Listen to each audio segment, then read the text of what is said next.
Oi, gente. Bom dia.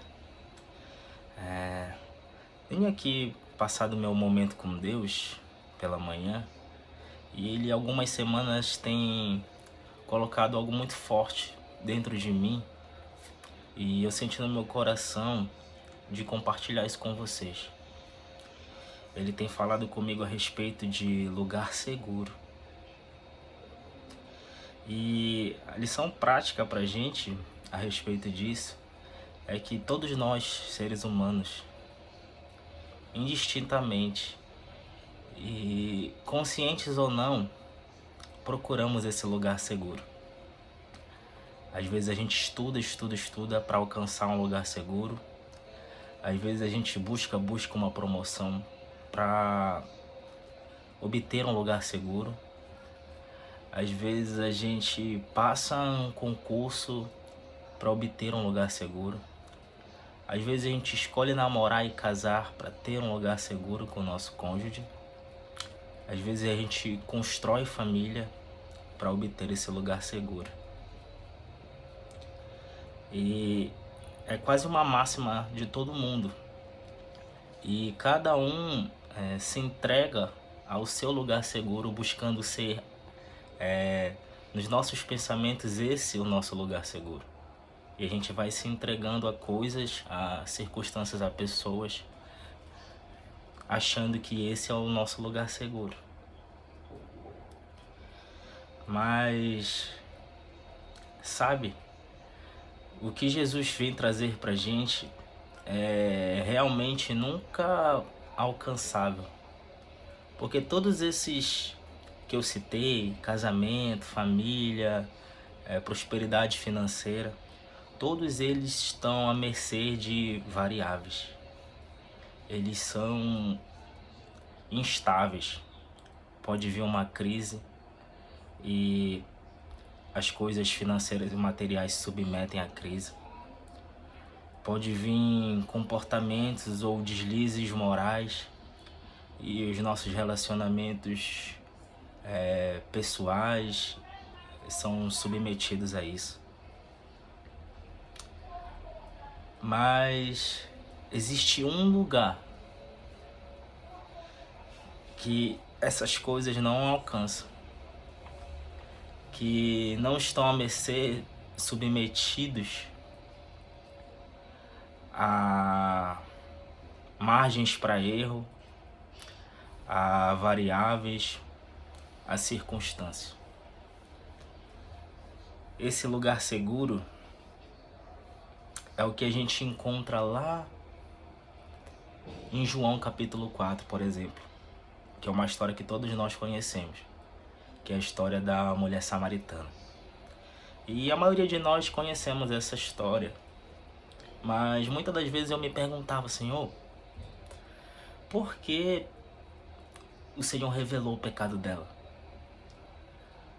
Porque, de certa forma, o Senhor poderia constrangir ela de forma negativa, revelando o pecado dela. Porque Jesus chegou para ela já no meio da história e falou assim mesmo, olha, tá bom, eu vou te dar da água, que tu não jamais sentirá sede. Mas vai lá, chama o teu marido e volta aqui.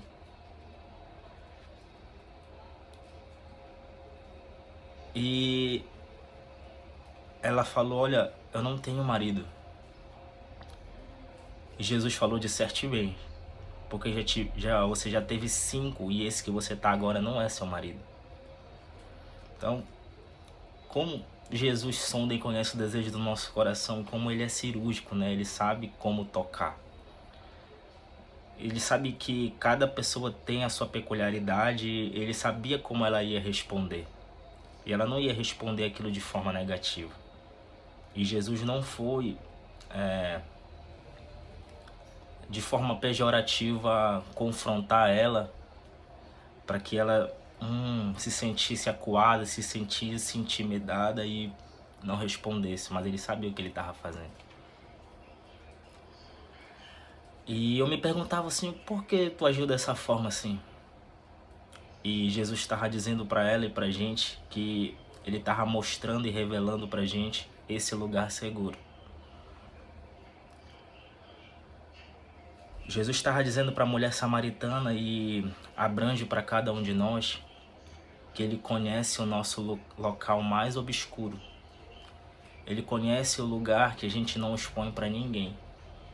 Ele conhece segredos nossos, Ele conhece lugares na nossa vida, cicatrizes na nossa vida, que a gente não expõe nem para os nossos melhores amigos, nem para nossa mulher, nem para o nosso esposo.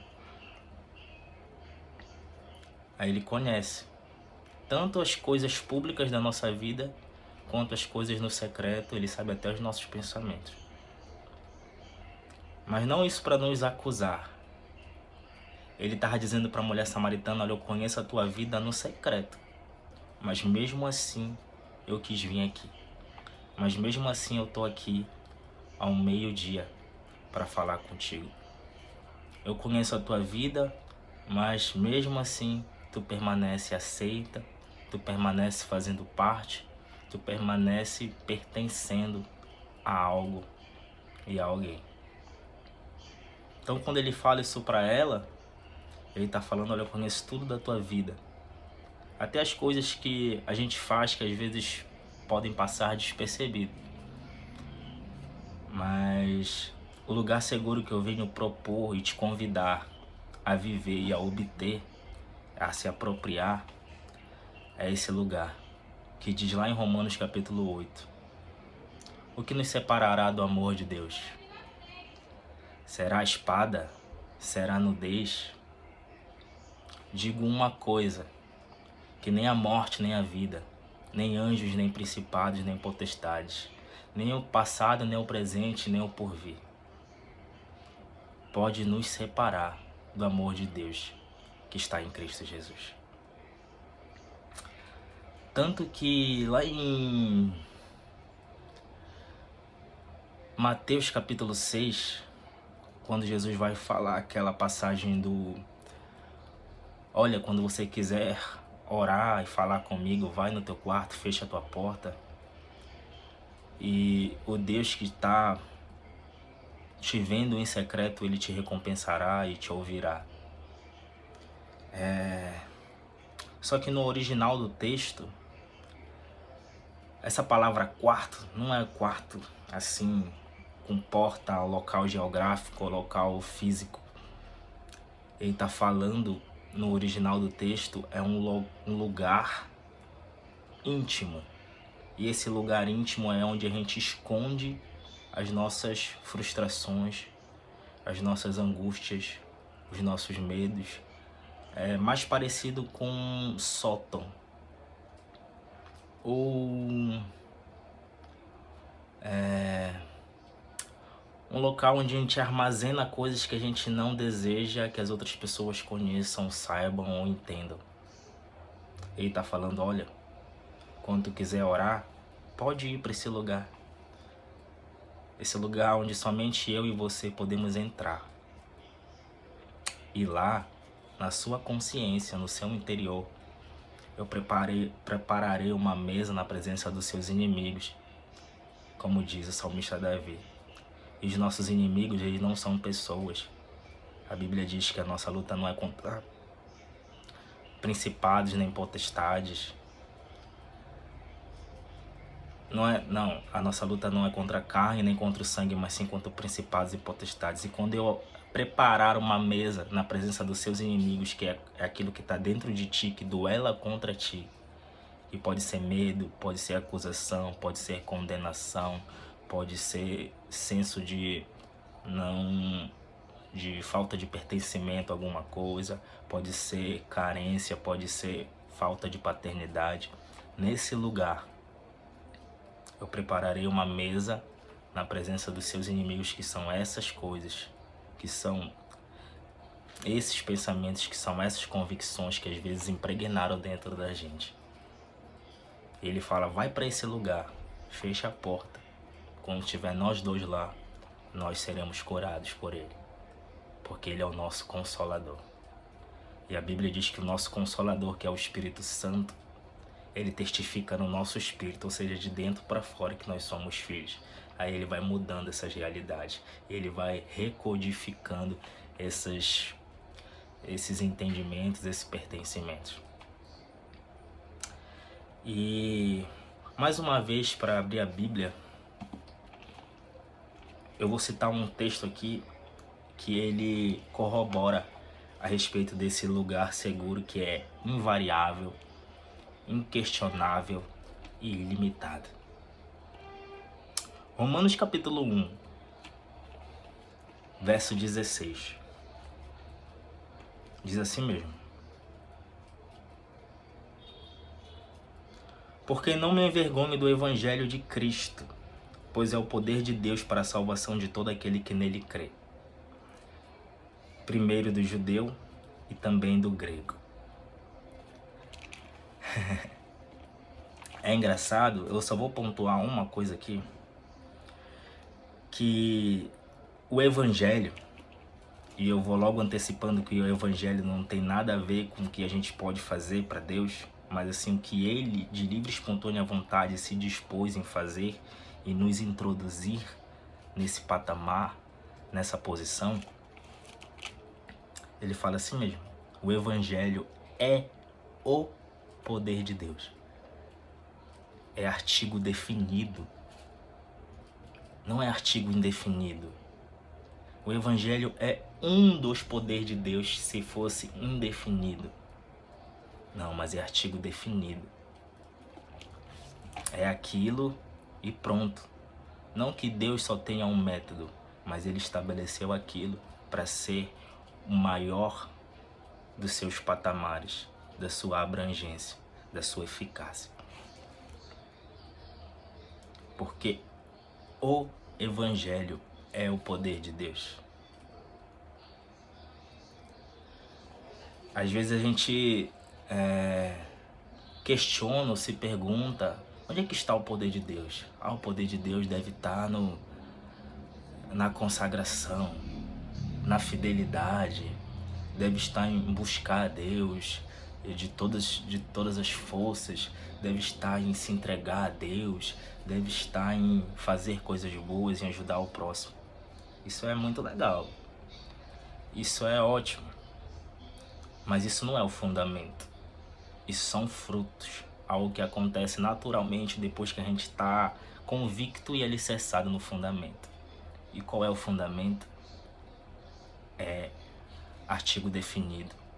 É somente ele. Se a gente se apegar a isso, as coisas vão acontecendo. Todos os outros frutos vão acontecendo. Então, as boas notícias de Deus, evangelho é a mesma palavra para testamento. Sai da mesma origem. Então, o Novo Testamento, evangelho, as boas notícias da parte de Deus, é o poder de Deus para a nossa salvação. É a partir do momento que a gente alcança a salvação, todas as outras coisas acontecem de formas por osmose, de forma natural. Então, quando a gente talvez quiser ir diante de Deus buscando alguma coisa, como se a gente fosse obter ou encontrar ou estabelecer o poder de Deus, que a gente saiba que o evangelho, as boas notícias, a novidade de vida é o poder de Deus. E isso, como eu já disse, é o cume, é o fundamento de todo o nosso lugar seguro. Porque as boas notícias saem de Deus. Como diz no livro de Gênesis, Jacó estava dormindo, teve um sonho. E ele viu uma escada que começava do céu. Não via ao meio, ela não tocava no chão. E ele via anjos subindo e descendo. A escada, assim como o véu do templo que se rasgou de alto a baixo, ela começa do céu. É Deus sendo generoso conosco. É Deus disponibilizando o seu espírito de filiação. Olha, eu chamo vocês de filhos. É Deus dizendo: olha, eu estou aqui para mostrar para vocês o quanto vocês são amados por mim.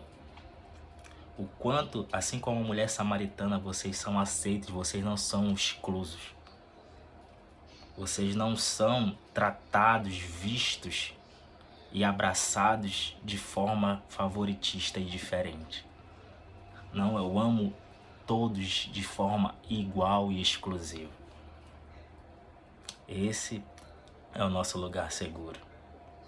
Que nem a morte, nem a vida, nem o porvir, nem comportamentos morais, porque cristianismo não se trata de comportamentos morais, nem aquilo que a gente pode fazer, faz ou deixa de fazer, é capaz de nos separar do amor de Cristo e do Evangelho, que está e é o artigo definido para o poder de Deus, para a salvação de todo aquele que nele crê.